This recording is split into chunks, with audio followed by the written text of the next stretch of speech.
22nd question. Two dyes X and Y having concentrations in the ratio 0.25 in identical quartz were subjected to absorption measurements in a spectrophotometer. The estimated ratio of their absorbance is 0.5.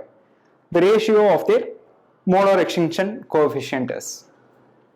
Okay, this is direct application of Beer-Lamberts law. It says absorbance is equal to molar extinction coefficient, okay, times the concentration times the path length.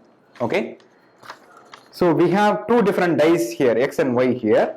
So the path length is fixed, but A and C changes. We want how does the ratio of epsilon varies. Okay, so we have AX is epsilon X CX L, AY is epsilon Y CY L.